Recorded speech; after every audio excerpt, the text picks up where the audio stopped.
Hello दोस्तों, जिसका भी बिहार पुलिस का 16 तारीख से पेपर है उनके लिए वीडियो काफ़ी इंपॉर्टेंट है। दोस्तों अब आपके हाथों में अंतिम 5 दिन बच गया है। कितना दिन बच गया है? अंतिम 5 दिन बच गया है। अंतिम 5 दिन में कम से कम आप 10 सीट लगाइए और रिजल्ट लेकर के जाइए। तो आज मैं आपके लिए लेकर के आया हूँ ज्ञान बिंदु का प्रैक्टिस टेस्ट संख्या 7 और इसमें जितने भी जीके जीएस पूछे गए हैं काफ़ी डिस्कशन में मैं आपको बताने वाला हूँ। तो चलिए हम लोग वीडियो को स्टार्ट करते हैं बिना समय गवाए। पहला क्वेश्चन आपके सामने में है, अष्टप्रधान नाम का मंत्री परिषद था। दोस्तों अष्टप्रधान नाम का मंत्री परिषद पूछ रहा है कि किसके काल में था। तो अष्टप्रधान नाम का मंत्री परिषद दोस्तों मराठा प्रशासन में था। मराठा प्रशासन में पूछेगा कि किसके दरबार में था, तो शिवाजी महाराज के दरबार में। किसके दरबार में था? तो शिवाजी महाराज के दरबार में क्या रहता था? अष्टप्रधान रहता था। ठीक है। फिर क्वेश्चन पूछा जाएगा कि अष्टदिग्गज किस काल में था। दोस्तों अष्टदिग्गज जो था, अष्टदिग्गज ये विजयनगर साम्राज्य के काल में था। किस काल में था? विजयनगर के काल में था। और विजयनगर में पूछेगा किसके दरबार में रहा करता था अष्टदिग्गज, तो दोस्तों ये रहा करता था विजयनगर का सबसे महान शासक कृष्णदेव राय के दरबार में। किसके दरबार में? कृष्णदेव राय के दरबार में रहता था। ठीक है। अच्छा, अब अष्टदिग्गज आप बता दिए, आप लोग ये बताइए कि नवरत्न किसके किसके दरबार में रहता था। दोस्तों नवरत्न जो था, नवरत्न ये 2 आदमी का दरबार में रहता था। इतिहास में आपको पता ही होगा, एक तो सम्राट अकबर के दरबार में रहता था। इसके नवरत्न में कौन कौन शामिल था? टोडरमल, बीरबल, मानसिंह, भगवान दास, अबुल फजल, फजीत, तानसेन, ये सब इसके नवरत्न में शामिल था। दूसरा रहता था दोस्तों चंद्रगुप्त सेकेंड के दरबार में। किसके दरबार में रहता था? चंद्रगुप्त सेकेंड के दरबार में। और इसी चंद्रगुप्त सेकेंड को हम लोग क्या कहते हैं? विक्रमादित्य के नाम से भी हम लोग जानते हैं। यानी विक्रमादित्य या चंद्रगुप्त सेकंड के दरबार में नवरत्न रहता था। कालिदास, शंकु, घटप्रकर ये सब इसी के कार्यकाल में हुआ करता था। ठीक है। चलिए बढ़ते हैं नेक्स्ट। अगला प्रश्न देखिए आपके सामने में है, लंदन में ब्रिटिश ईस्ट इंडिया कंपनी के गठन के समय भारत का निम्नलिखित में से कौन सा बादशाह था। दोस्तों जब ब्रिटिश ईस्ट इंडिया कंपनी का गठन हुआ लंदन में, उस समय भारत का मुगल बादशाह कौन था? तो अकबर था। कौन था? अकबर था। तो option number A is the right answer हो जाएगा इस प्रश्न का।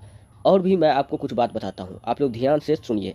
दोस्तों जब ब्रिटिश ईस्ट इंडिया कंपनी का गठन हो रहा था उस समय तो अकबर था। ठीक है। लेकिन जब हम लोग जानते हैं कि ईस्ट इंडिया कंपनी भारत कब आया था? 1600 ईस्वी में आया था। कब आया था? 1600 ईस्वी में भारत ये आया था व्यापार करने के लिए। जब ये भारत व्यापार करने के लिए आने वाला था तो उस समय उसको पता था कि अकबर जिंदा है। लेकिन दोस्तों अकबर उस समय मर चुका था और मरने के बाद में जहांगीर गद्दी पर बैठा था। कौन बैठा था? जहांगीर गद्दी पर बैठा था। तो जहांगीर के काल में कौन भारत आया था? दोस्तों कैप्टन हॉकिंस। कौन आया था? कौन सा अंग्रेज भारत आया था?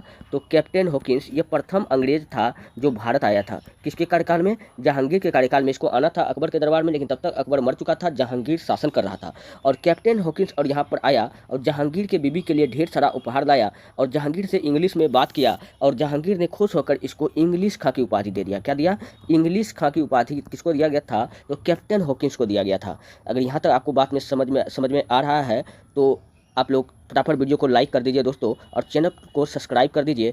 अच्छा ठीक है। जहांगीर का बचपन का नाम पूछेगा क्या था? तो जहांगीर का दोस्तों बचपन का नाम था इसका सलीम। क्या नाम था? सलीम। क्योंकि सलीम जो था दोस्तों, ये सलीम चिश्ती से अकबर जो था बहुत ज़्यादा प्रभावित था और उसके दरबार में अकबर 14 बार गया था। उन्हीं के मन्नत से इस सलीम का पैदा हुआ, इसलिए इसका नाम क्या रख दिया था? सलीम रख दिया गया था। लेकिन अकबर इसे प्यार से शेखू बाबा कहता था। क्या कहता था? शेखू बाबा कहा करता था। ठीक है। शाहजहाँ का बचपन का नाम पूछेगा क्या था? तो खुर्रम नाम था। क्या नाम था? शाहजहाँ का बचपन का नाम खुर्रम था। और आलमगीर हम लोग किसको कहते थे? दोस्तों आलमगीर हम लोग औरंगजेब को कहते हैं। किसको कहते हैं? आलमगीर औरंगजेब को कहते हैं। और जिंदा पीर भी हम लोग इसी को कहते हैं। ठीक है। अकबर का बचपन का नाम जलालुद्दीन मोहम्मद अकबर था। क्या नाम था? जलालुद्दीन नाम था। ठीक है। चलिए हम लोग बढ़ते हैं नेक्स्ट अगले प्रश्न की ओर। अगला प्रश्न आपके सामने में है, अस्थाई बंदोबस्त किसके साथ किया गया था? दोस्तों अस्थाई बंदोबस्त जो शुरुआत हुआ था वो 1793 में अस्थाई बंदोबस्त का शुरुआत हुआ था। कब हुआ था? 1793 में अस्थाई बंदोबस्त। अस्थाई बंदोबस्त इसी को हम लोग कहते हैं इस्तेमारी बंदोबस्त। क्या कहते हैं? इस्तेमारी बंदोबस्त, या इसी को हम लोग कहते हैं जमींदारी बंदोबस्त या जमींदारी प्रथा के नाम से हम लोग जानते हैं। और यह जो किया गया था जमींदारों के साथ किया गया था। ऑप्शन नंबर इधर क्या हो जाएगा? राइट आंसर हो जाएगा। और अस्थाई बंदोबस्त का अगर जनक पूछ ले तो इसका जो जनक था दोस्तों लॉर्ड कॉर्नवालिस। कौन है? Lord Cornwallis. कौन है? कॉर्नवालिस इनका जनक है। ठीक है। और इसमें जमींदार जो हुआ करता था दोस्तों भूमि का मालिक हुआ करता था। ठीक है। अब थोड़ा सा हम लोग जानते हैं रैयत बाड़ी व्यवस्था। रैयत बाड़ी व्यवस्था। और रैयत बाड़ी व्यवस्था जो था दोस्तों, इसका जनक पूछेगा कौन था, तो थॉमस मुनरो। इसका जनक कौन था, थॉमस मुनरो। क्वेश्चन पूछा जाता है कि रैयत का क्या अर्थ होता है। दोस्तों रैयत का जो अर्थ होता है किसान होता है। क्या होता है, किसान होता है। फिर क्वेश्चन पूछा जाता है कि रैयत बाड़ी व्यवस्था में जमीन का मालिक कौन हुआ करता था। दोस्तों जमीन का मालिक जो होता था वहाँ का किसान होता था। कौन होता था, जमीन का मालिक किसान ही होता था। कौन होता था, किसान होता था। ठीक है, चलिए हम लोग बढ़ते हैं नेक्स्ट अगला प्रश्न की ओर। अगला प्रश्न आपके सामने में है, अगला प्रश्न आपके सामने में है, भारत में यहाँ चौथा नंबर का, छोटा नागपुर जनजाति विद्रोह कब हुआ था। तो छोटा नागपुर जनजाति विद्रोह यह जो हुआ था 1820 में हुआ था। इस प्रश्न का ऑप्शन नंबर बी क्या हो जाएगा, बिल्कुल राइट हो जाएगा। और ये छोटा नागपुर जो स्थान है ये कहाँ पर है, यह झारखंड में है। कहाँ है, झारखंड में है, ये बात याद रखना है। ठीक है, चलिए बढ़ते हैं नेक्स्ट। अगला है, भारत में पुनर्जागरण आंदोलन का अग्रणी दूत थे। तो भारत में पुनर्जागरण आंदोलन का जो अग्रणी दूत था वो कौन था, राजा राम मोहन राय। और राजा राम मोहन राय को हम लोग भारत में पुनर्जागरण का पिता भी कहते हैं। और इसको हम लोग किस नाम से जानते हैं, राजा राम मोहन राय को, राजा राम मोहन राय को हम लोग अतीत एवं भविष्य का मध्य सेतु भी कहते हैं। क्या कहते हैं, भविष्य का मध्य सेतु पूछेगा किसको कहते हैं, तो राजा राम मोहन राय को कहते हैं। ठीक है, इसको हम लोग आधुनिक भारत का निर्माता भी कहते हैं। क्या कहते हैं, आधुनिक भारत का निर्माता पूछेगा किसको कहते हैं, तो इसी को कहते हैं। इसका जो जन्म हुआ था दोस्तों 1733 ईस्वी में। कब हुआ था, 1773, सॉरी दोस्तों 33 नहीं, 1773 में बंगाल का राधानगर में। कहाँ हुआ था इनका जन्म, बंगाल का राधानगर में इनका जन्म हुआ था। और इनका मृत्यु दोस्तों कहाँ हुआ था, तो इसका जो मृत्यु हुआ था 1833 में। कब हुआ था, 1833 में ब्रिस्टल इंग्लैंड में हुआ था। कहाँ हुआ था, ब्रिस्टल इंग्लैंड में हुआ था। ये बात आपको याद रखना है। ठीक है, इसका पत्रिका का नाम क्या था, तो संवाद कौमुदी। क्वेश्चन पूछेगा कि संवाद कौमुदी किसका पत्रिका है, तो दोस्तों इसी का पत्रिका का नाम क्या है, संवाद कौमुदी है। ये बात आपको याद रखना है। और चलिए बढ़ते हैं नेक्स्ट प्रश्न की ओर। अगला प्रश्न आपके सामने में है, निम्न में से कौन भारत का मार्टिन लूथर कहलाता है। भारत का मार्टिन लूथर दोस्तों हम लोग स्वामी दयानंद सरस्वती को कहते हैं। किसको कहते हैं, स्वामी दयानंद सरस्वती को कहते हैं भारत का मार्टिन लूथर। और स्वामी दयानंद सरस्वती के बारे में मैं आपको बताता हूँ। स्वामी दयानंद सरस्वती ने 1875 ईस्वी में मुंबई में, कहाँ, मुंबई में आर्य समाज का स्थापना किया था। किसका किया था, आर्य समाज का स्थापना किया था। ठीक है, और स्वामी दयानंद सरस्वती का बचपन का नाम पूछेगा, बचपन का नाम बताओ, तो इसका बचपन का नाम क्या था भैया, इसका बचपन का नाम था मूल शंकर। क्या नाम था, मूल शंकर नाम था। और स्वामी दयानंद सरस्वती से याद रखना है कि स्वामी दयानंद सरस्वती का बुक का नाम क्या था, इसकी रचना का नाम क्या था, तो सत्यार्थ प्रकाश। क्या नाम था, सत्यार्थ प्रकाश। इन्होंने कौन सा नारा दिया था, तो दोस्तों स्वामी दयानंद सरस्वती का नारा याद रखना है, बड़ा इंपॉर्टेंट है आपके एग्जाम के लिए, वेदों की ओर लौटो। क्या नारा था, वेदों की ओर और लौटो। यह नारा किसने दिया था, स्वामी दयानंद सरस्वती ने। और स्वामी दयानंद सरस्वती को दोस्तों हम लोग भारत में अशांति का जनक कहते हैं। क्या कहते हैं, भारत में अशांति का जनक कहते हैं, भारत में अशांति का जनक कहते हैं। यह बात कौन कहा था, वेलेंटाइन सिरोल ने कहा था। और एक व्यक्ति है जिसको हम लोग भारत में अशांति का जनक कहते हैं, अगर आपको पता है तो प्लीज़ आप जो है कमेंट में उसका नाम छाप दीजिए, क्योंकि आप जो चीज़ लिख देते हो वो आपको याद हो जाता है। ठीक है, चलिए बढ़ते हैं नेक्स्ट प्रश्न की ओर। अगला प्रश्न आपके सामने में है, 7वां नंबर का प्रश्न है, नीचे स्वाधीनता संग्रामियों तथा उनके द्वारा प्रारंभ समाचार पत्रों के नाम दिए जा रहे हैं, इनमें से कौन सा युग्म सही नहीं है। अच्छा, मौलाना अबुल कलाम आज़ाद का जो पत्रिका है उसका क्या नाम था, अल हिलाल। और एगो का नाम याद रखना है, अल बिलाल। दोनों याद रखना है कि अल हिलाल और अल बिलाल किसका है, तो मौलाना अबुल कलाम आज़ाद का है। तो ये भी बिल्कुल सही मिलान है। ठीक है, तो इनमें हमको कौन गलत खोजना है। ठीक है, लोकमान्य तिलक यानी कि बाल गंगाधर तिलक, जिसको हम लोग लोकमान्य भी कहते थे, तो बाल गंगाधर तिलक का 2 पत्रिका याद रखना है, केसरी एगो ये है, एगो और याद रखना है मराठा। क्या याद रखना है, मराठा। दोस्तों मराठा जो था ये मराठी भाषा में नहीं था, इंग्लिश भाषा में था। किसमें था? इंग्लिश भाषा में छपता था। लेकिन जो केसरी था दोस्तों, याद रखना कि केसरी जो था यह मराठी भाषा में छपता था, उल्टा पुल्टा था। किस भाषा में छपता था? मराठी भाषा में छपता था। ठीक। और जवाहरलाल नेहरू नेशनल हेराल्ड, ये इसी का है, नेशनल हेराल्ड इसी का है, तो ये भी बिल्कुल सही है। और इसका क्या है? नेशनल डिस्कवरी ऑफ इंडिया भी इसी का है। A bunch of letter, a bunch of letter का लेखक पूछेगा कौन था, तो कौन था? जवाहरलाल नेहरू ही था। ठीक है। इंडिया ग्लिम्सेज, इसका भी कौन है? तो जवाहरलाल नेहरू था। और महात्मा गांधी का द पायनियर दिया गया है, यहाँ गलत दिया गया है। हम सब जानते हैं कि महात्मा गांधी का केवल 4 पत्रिका याद रखना है। यंग इंडिया, कौन कौन? यंग इंडिया, नवजीवन, नवजीवन, हरिजन और इंडियन ओपिनियन, यही 4 पत्रिका भैया किसका है? महात्मा गांधी का है। ठीक है।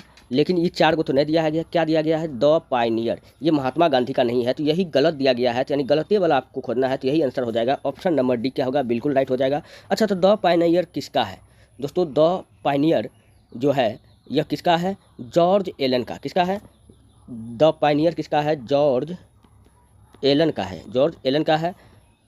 चलिए नेक्स्ट अगला प्रश्न, अंग्रेजी भारतीय सेना में चर्बी वाले कारतूसों से चलने वाली इनफील्ड राइफल कब प्रकाशित किया गया था? तो इनफील्ड राइफल को कब प्रकाशित किया गया था? तो इनफील्ड राइफल को प्रकाशित किया गया था, कब प्रकाशित किया गया था? तो इसका राइट आंसर क्या होने वाला है? ऑप्शन नंबर बी हो जाएगा, दिसंबर 1856 को। अच्छा, अब जो मैं आपको बताता हूँ आप लोग ध्यान से सुनिए। पहले एक बंदूक हुआ करता था जिसका नाम था ब्राउन बेस। क्या नाम था? Brown base. 1857 की क्रांति का बात मैं बता रहा हूँ। इससे पहले जो कौन बंदूक हुआ करता था? Brown base. अब इसके जगह पर दोस्तों एक नया टेक्नोलॉजी का बंदूक लाया जिसका क्या नाम था? Enfield rifle. क्या नाम था? Enfield rifle. इसमें एक बार गोली भरो और धाए धाए मारते रहो। जैसे आप बॉर्डर फिल्म में देखते हो सनी देओल जो धाए धाए फायरिंग करता है। और लेकिन इसका एक खासियत था इनफील्ड राइफल का, क्या था कि इसका जो कारतूस हुआ करता था, कारतूस, इस कारतूस में दोस्तों बताया गया कि गाय और सुअर का चर्बी है। क्या है? गाय प्लस सुअर का चर्बी है। अगर गाय का चर्बी है तो मुस्लिम नफरत करेगा, सुअर का चर्बी था तो नहीं सॉरी दोस्तों, गाय का चर्बी से हिंदू नफरत करेगा, सुअर की चर्बी से मुस्लिम नफरत करेगा। तो यह बात का हवा उड़ाया गया और यह बात सही भी था। तो यह बात पूरा भारतवर्ष में फैल गया और 1857 का क्रांति का शुरुआत हो गया। और यह सबसे पहले 1857 की क्रांति का शुरुआत दोस्तों कौन कर दिया था? मंगल पांडे द्वारा किया गया था। ये बात आपको याद रखना है। और मारो फिरंगी को पूछेगा किसका नारा है? तो इसी का नारा है। चलिए नेक्स्ट अगला प्रश्न है, 1857 के क्रांति से जुड़ा यहाँ प्रश्न है। ठीक है, तो आप लोग फटाफट यहाँ पर ध्यान देखिए। यहाँ मिलाने के लिए हमको कह रहा है, तो मिलाने के लिए हमको कह रहा है, तो नाना साहब कहाँ से कर रहा था? नाना काना, ये कानपुर से कर रहा था। ठीक है। कुंवर सिंह कहाँ से कर रहा था? तो कुंवर सिंह कर रहा था आरा से कर रहा था, आरा यानी बिहार से कर रहा था। ठीक है। और यहीं पर आप देख लीजिए, यानी कि 3 का डी है ना? 3 का नहीं, 2 का डी है और 3 का सी है। देखिए तो ऐसा ऑप्शन कहाँ पे दिख रहा है? ज़्यादा हमको नहीं मिलाना है, यहीं पे हमको रुक जाना है। 2 का डी और 3 का सी। तो हम लोग देखते हैं 2 का डी, 2 का डी और 3 का सी। तो हम लोग देख लेते हैं 2 का डी, यहाँ देख लीजिए यहाँ पर है, और 3 का सी, 3 का सी। 2 का डी यहाँ मिल गया हमको, 2 का डी यहाँ मिल गया और 3 का सी, 3 का हमको सी हमको कहाँ मिल गया है? और यहीं पे मिल गया है, 3 का सी यहाँ मिल गया है, यानी यही होने वाला है। और यहाँ तो 3 का 1 दे दिया है, 3 का सी, यानी कि ऑप्शन नंबर सी क्या होगा? बिल्कुल राइट हो जाएगा। चलिए बढ़ते हैं नेक्स्ट अगला प्रश्न आपके सामने में है, भारतीय राष्ट्रीय कांग्रेस का एकमात्र अधिवेशन जिसकी अध्यक्षता महात्मा गांधी ने किया था। दोस्तों भारतीय राष्ट्रीय कांग्रेस का एकमात्र अधिवेशन जो कब हुआ था? 1924 में हुआ था। कब हुआ था? 1924 में हुआ था। और 1924 में महात्मा गांधी को अध्यक्ष बनाया गया। किसको बनाया गया था? महात्मा गांधी अध्यक्ष बना। और कहाँ पर अधिवेशन हुआ था? तो कर्नाटक के बेलगांव में। कहाँ हुआ था? कर्नाटक का बेलगांव, इसमें महात्मा गांधी को अध्यक्ष बनाया गया। तो ऑप्शन नंबर सी क्या होगा? बिल्कुल राइट हो जाएगा। चलिए और भी बात मैं आपको बताता हूँ। इलाहाबाद में कांग्रेस का जो अधिवेशन हुआ था, कैमा नंबर का अधिवेशन हुआ था? तो दोस्तों इलाहाबाद में कांग्रेस का 4th अधिवेशन हुआ था, चौथा अधिवेशन हुआ था। और चौथा अधिवेशन में जॉर्ज यूले को अध्यक्ष बनाया गया था। तो क्वेश्चन पूछा जाता है कांग्रेस का एकमात्र अधिवेशन जिसका अध्यक्ष अंग्रेजों को बनाया गया था, तो जॉर्ज यूले हो जाएगा, ठीक है। फिर आपको याद रखना है कराची अधिवेशन। दोस्तों कराची जो अधिवेशन हुआ था वो कब हुआ था? तो 1931 में हुआ था। कब हुआ था कराची अधिवेशन? 1931। और इसका जो अध्यक्ष बनाया गया था, कराची अधिवेशन का अध्यक्ष सरदार वल्लभ भाई पटेल को बनाया गया था। SVP, सरदार वल्लभ भाई पटेल को बनाया गया था, ठीक है। और गया अधिवेशन के बारे में थोड़ा सा हम लोग जान लेते हैं। दोस्तों गया अधिवेशन क्या था? तो गया अधिवेशन कब हुआ था? 1922 में। कब हुआ था? गया अधिवेशन जो हुआ था दोस्तों 1922 में हुआ था। और इस अधिवेशन का जो अध्यक्ष बनाया गया था CR दास यानी चित्तरंजन दास को बनाया गया था। और ये चित्तरंजन दास कौन था भैया? सुभाष चंद्र बोस का राजनीतिक गुरु था। चलिए बढ़ते हैं नेक्स्ट अगले प्रश्न की ओर।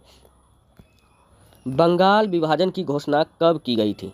दोस्तों बंगाल विभाजन का घोषणा पूछ रहा है, तो बंगाल विभाजन का जो घोषणा हुआ था, हम लोग यहाँ पर देखते हैं बंगाल विभाजन। चलिए हम लोग जानते हैं बंगाल विभाजन, ठीक है। दोस्तों बंगाल विभाजन का घोषणा, अगर आपसे घोषणा पूछे कि घोषणा कब हुआ था, तो बंगाल विभाजन का जो घोषणा हुआ था वो 19 जुलाई 1905। कब हुआ था? 19 जुलाई 1905 में हुआ था, लॉर्ड कर्जन के द्वारा। इसके द्वारा लॉर्ड कर्जन ने घोषणा कर दिया था, ठीक है। लेकिन दोस्तों बंगाल विभाजन पूरा कब हो गया था? बंगाल विभाजन बंगाल विभाजन हुआ कब था? 16 अक्टूबर 1905 को। बंगाल विभाजन पूर्ण कब हो गया था? 16 अक्टूबर। ये क्वेश्चन पिछला बार बिहार पुलिस में पूछा गया है, 16 अक्टूबर 1905 को, ठीक है। फिर क्वेश्चन पूछा जाएगा कि बंगाल विभाजन को रद्द किसने कर दिया था? दोस्तों बंगाल विभाजन को पूरी तरह से रद्द कौन कर दिया था? तो पूरी तरह से रद्द करने वाला व्यक्ति था, कौन था? Lord Hardinge. कौन था? Lord Hardinge. इन्होंने क्या कर दिया था? बंगाल विभाजन को रद्द कर दिया था, ठीक है। अगर यहाँ तक बात समझ में आ चुका है तो हम लोग बढ़े नेक्स्ट प्रश्न की ओर। चलिए अगला प्रश्न आपके सामने में है, अपने शिलालेख में अशोक सामान्यतः किस नाम से जाने जाते हैं? दोस्तों अपने शिलालेख में अशोक को सामान्यतः प्रियदर्शी के नाम से जाना जाता है। तो ऑप्शन नंबर बी क्या होगा? बिल्कुल राइट हो जाएगा। किस शासक को प्रियदर्शी कहा जाता है? आपको क्या बताना है? अशोक को कहा जाता है। अब अशोक का पूरा नाम मैं आपको बताता हूँ क्या है, आप ध्यान से सुनिए। सारा नाम इसका एक ही ट्रिक है जिससे कवर हो जाएगा। सम्राट देव नाम प्रिय, सम्राट देव नाम प्रिय, सम्राट देव नाम प्रियदर्शी। तो सम्राट देव नाम प्रियदर्शी, ये सब इसी का नाम है, ठीक है। सम्राट देव नाम प्रियदर्शी, सम्राट देव नाम प्रियदर्शी। करमोली चंड अशोका, करमोली चंड अशोका। फिर अशोक वर्धना, अशोक। तो ये सब किसका नाम है? सम्राट अशोक का नाम है। सम्राट देव नाम प्रिय का अर्थ होता है देवताओं का प्रिय है। प्रियदर्शी का अर्थ होता है देवताओं को पूजने वाला। करमोली चंड अशोका इसको इसलिए कहा गया क्योंकि क्योंकि यह देखने में काफ़ी क्रूर था। तो और यह शुरुआत में यह बहुत हिंसा करता था, तो इसलिए इसको क्या कहा गया? करमोली चंड अशोका। अपने दरबार में महिलाओं से पूछा, क्या देखने में मैं बहुत क्रूर हूँ? इसका शक्ल कहा जाता है कि सड़ी हुई मछली के जैसा था। तो उस महिलाओं को क्या कर दिया गया था? महिलाओं ने जब कहा कि हाँ आप बहुत क्रूर हैं, तो इनको जिंदा जला दिया था, इसलिए इसको करमोली चंड अशोका कहते हैं। अशोक वर्धना नाम दोस्तों अशोक का वायु पुराण में मिलता है। कहाँ मिलता है? वायु पुराण में मिलता है। अशोक का नाम अशोक कई अभिलेखों से भी हमको प्राप्त होता है। तो ये सब नाम किसका था? सम्राट अशोक का पूरा नाम था। और सम्राट अशोक के समय याद रखना कि बौद्ध धर्म का कैमा संगीति हुआ था? तीसरा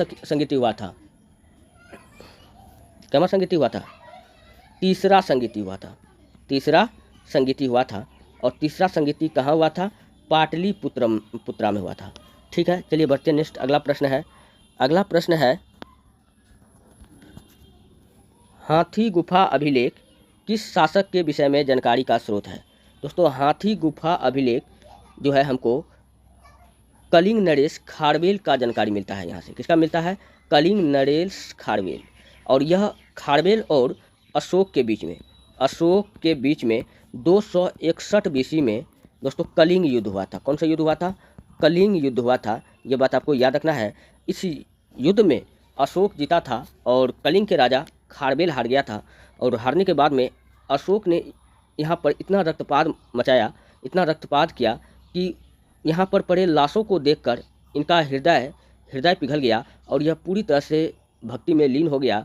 और यहाँ पर क्या करता है, यह बौद्ध धर्म अपना लेता है। क्या करता है? बौद्ध धर्म अपना लेता है, बौद्ध धर्म अपनाता है। ये बात आपको याद रखना है, ठीक है। अच्छा, पूछेगा कि यह कलिंग जो क्षेत्र हुआ करता था दोस्तों, ये कहाँ हुआ करता था? तो कलिंग दोस्तों अभी वर्तमान में कहाँ हुआ करेगा? उड़ीसा में। अगर कलिंग जाना है तो कहाँ जाना पड़ेगा आपको? उड़ीसा में जाना पड़ेगा, ठीक है। चलिए बढ़ते हैं नेक्स्ट। अगला प्रश्न है, कौन से प्राचीन भारत के लेखक एवं पुस्तकों का गलत मिलान है?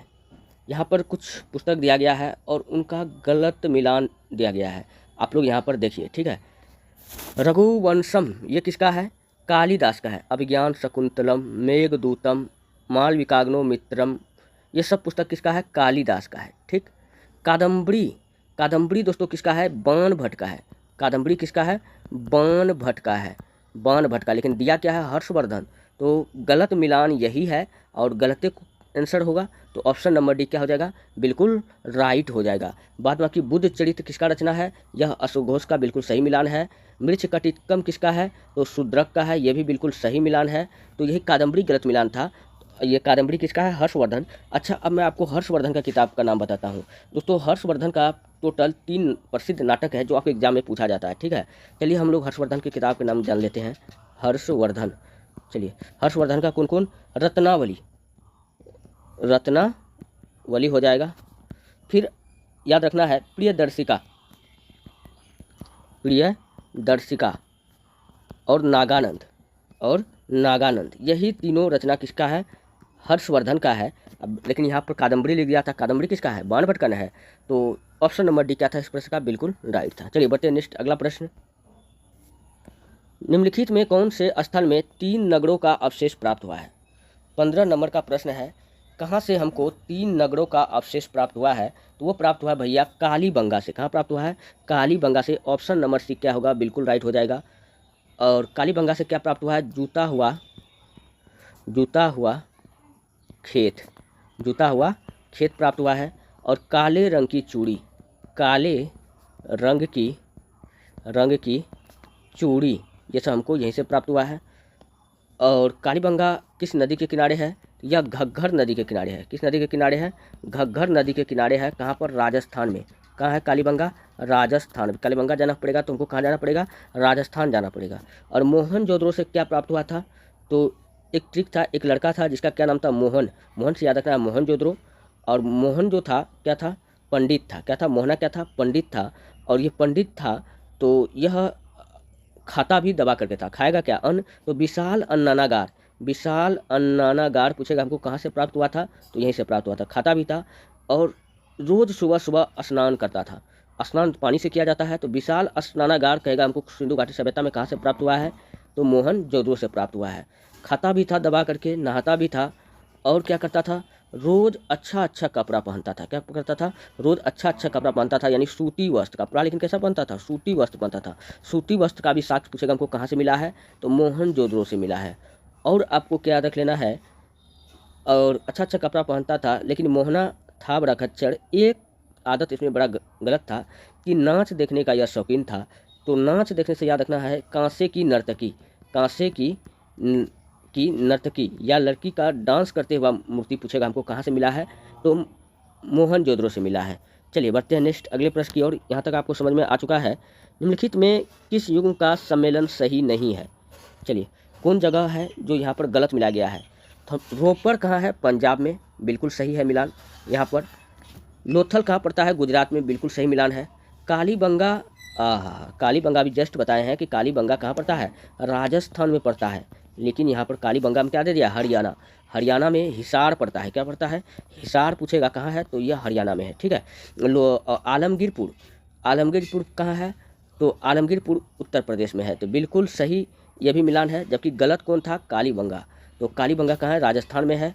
तो हमको गलत ही चुनना था, तो गलत आंसर क्या हो जाएगा? ऑप्शन नंबर सी इस प्रश्न का बिल्कुल राइट हो जाएगा। ठीक है, सी नंबर क्या होगा? बिल्कुल राइट हो जाएगा। चलिए बढ़ते हैं नेक्स्ट अगले प्रश्न। गायत्री मंत्र किस पुस्तक में मिलता है? गायत्री मंत्र का उल्लेख पूछ रहा है कि किस पुस्तक में मिलता है। तो गायत्री मंत्र का उल्लेख दोस्तों हमको ऋग्वेद में मिलता है। कहाँ मिलता है? ऋग्वेद में मिलता है। ऑप्शन नंबर सी क्या हो जाएगा? बिल्कुल राइट हो जाएगा। अच्छा, और ऋग्वेद में क्या मिलता है? तो ऋग्वेद में दुनिया का पहला युद्ध, आपको पता है कौन सा था दुनिया का पहला युद्ध? दास राग युद्ध। क्या था? दास राग युद्ध। ये दुनिया का पहला युद्ध था और इस दास राग युद्ध का वर्णन हमको कहाँ मिलता है? ऋग्वेद में। और ये सबसे प्राचीन वेद है, ये तो पता है। अच्छा, ऋग्वेद का उपवेद बताओ किसको कहते हैं? ऋग्वेद का उपवेद पूछेगा हम लोग, किसको कहते हैं? ऋग्वेद का दोस्तों उपवेद हम लोग कहते हैं आयुर्वेद को। किसको कहते हैं? आयुर्वेद को कहते हैं। आयुर्वेद को कहते हैं। ठीक है, फिर क्वेश्चन पूछा जाएगा कि ऋग्वेद के ज्ञाता को क्या कहा जाता है? तो ऋग्वेद के ज्ञाता को होत्री कहा जाता है। क्या कहा जाता है? ज्ञाता को होत्री कहा जाता है। होत्री कहा जाता है। ठीक है, फिर क्वेश्चन पूछा जाएगा आयुर्वेद के ज्ञाता को क्या कहा जाता है? तो आयुर्वेद के ज्ञाता को दोस्तों अधर्व्यू कहा जाता है। क्या कहा जाता है? ज्ञाता को अधर्व्यू कहा जाता है। अधर्व्यू, अधर्व्यू कहा जाता है। ठीक, सामवेद के ज्ञाता को हम लोग क्या कहते हैं? तो सामवेद के ज्ञाता को हम लोग सामवेद के ज्ञाता को हम लोग उद्गाता कहते हैं। क्या कहते हैं? उद्गाता कहते हैं। फिर अथर्ववेद के ज्ञाता को हम लोग क्या कहते हैं? अथर्ववेद दोस्तों